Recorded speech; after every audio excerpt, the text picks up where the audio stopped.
Alright, para sa aking unang Teka Moment, kahapon nga po ay binuksan na ang bahay ni PNP Chief Alan Purisima sa Nueva Ecija. At ito po ay pinakita na sa media. Ito po yung tinatawag niyang controversial property. Ito nga po ni Philippine National Police Director General Alan Purisima sa San Leonardo, Nueva Ecija. Sinasabi daw ito po ay luxurious estate or mansion, pero at around 80 members po ng media ang pumasok at sinilip ang kanyang bahay, kung saan ito po ay in-accompany ni PNP Public Information Office Head Senior Superintendent Wilben Mayor. Ito po ay binigyan sila ng tour sa loob po ng bahay ni PNP Chief Alan Purisima. Ito daw po ay merong sukat na 4.7 hectare property. Sinabi po nila na ang mansion daw po ay nag-estimate around 50 million at ito po ay isa sa mga subjects of plunder complaints filed against the Office of Ombudsman dito nga po kay PNP Chief Alan Purisima. Sinabi po nila na ito nga daw pong 204 square meter house with a swimming pool sa loob po ng 4.7 hectare land was just an ordinary house improved through the years. So yan po yung actually pinag-uusapan sa ngayon, tinitingnan kung dahil nga naging very controversial ito at nagkaroon siya ng kaso about this dahil nga yung pag-declare. So dito, nalaman na natin, yan yung, actually, kayo na po ang maghusga kung ano ba talaga yung nakita nila doon, lalo na yung media. So yan yung mga abangan natin sa mga patuloy pang updates since kahapon pa lang naman ito nabuksan sa 80 members sa media. Mukhang pagod na nga ang PNP chief sa kakapaliwanag at sinabi niya nga na kayo na lamang po ang humusga, eto na yung bahay ko.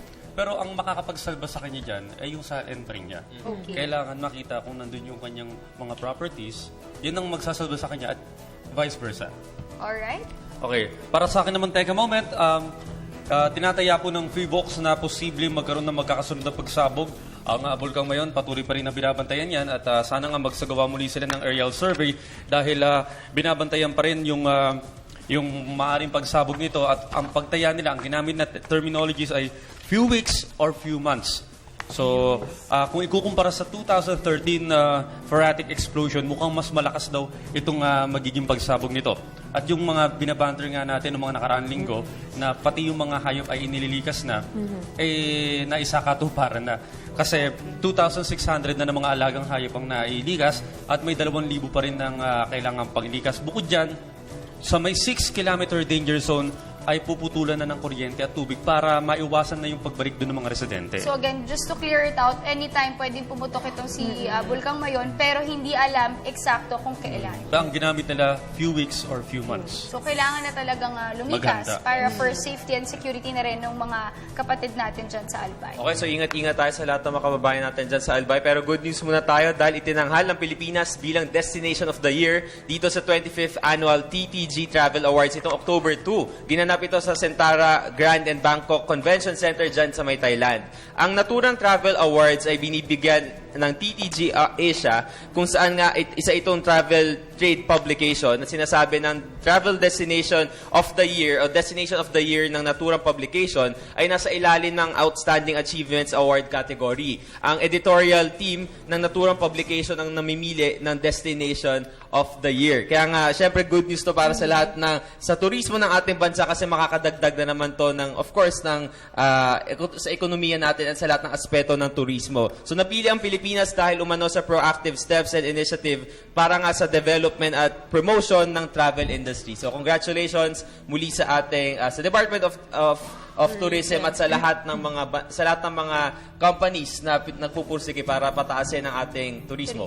Alam mo yung pagkilalang yan, yung award na yan, ibig sabihin effective yung It's More Fun in the Philippines campaign. Actually, may bago silang ilo-launch this 2015. Abangan natin yan. Ayan, nako. Ito naman, syempre, isang good news din. Alam niyo po ba, pinirangalan din. I mean, merong isang pong Pinay designer na nag-showcase ng kanyang mga disenyo sa World Fashion Week sa Paris, France. Ito po ay si Pia Gladys Perret. Oo, inilaunch na nga ito kanyang Spring and Summer Collection ng Australian launch luxury fashion label na PGP. Ang PGP po, 2007 pa pala nakilala sa Australia. At alam niyo ba na hindi lang po ito first time ni Perret na kanyang showcase ng kanyang mga disenyo sa Fashion Week. Pero siya po ang kauna-unahang Pinay na naimbitahan para po mag-showcase ng kanyang disenyo itong Spring and Summer Collection sa World Fashion Week, kauna-unahang Pinay. Ngunit siya po ay nag-showcase na rin sa LA o sa Los Angeles Fashion Week. Meron din po sa Miami Fashion Week and OD New York Fashion Week. Di ba, napakabongga. At yung mga Hollywood stars, katulad na lang nila Carrie Underwood at Kim Kardashian, talaga naman tinatangkilik ang kanyang mga disenyo. At sa October 23 po, ay isa-showcase na naman mismo dito sa ating bansa ang kanyang mga dinisenyong mga damit. So, di ba, napakagandang This is balita niya. actually, right, Carla, a good news kasi this is actually way to inspire other Yes. Filipino designers na mas galingan pa nila at talagang nare-recognize na rin tayo sa international community. At kung mapapansin nyo, hindi lang siya, di ba, si Monique Luwilier, Yes. marami na rin mga Filipino designers ang talagang tinatangkilik ang produktong Pilipino, pati na rin yung kanilang disenyo. So, congratulations again Congrats. to all the Filipino designers out there, lalo na dito sa sariling bansa natin. Kung talagang titingnan nyo, recently, di ba, nag-produce ako ng isang fashion show.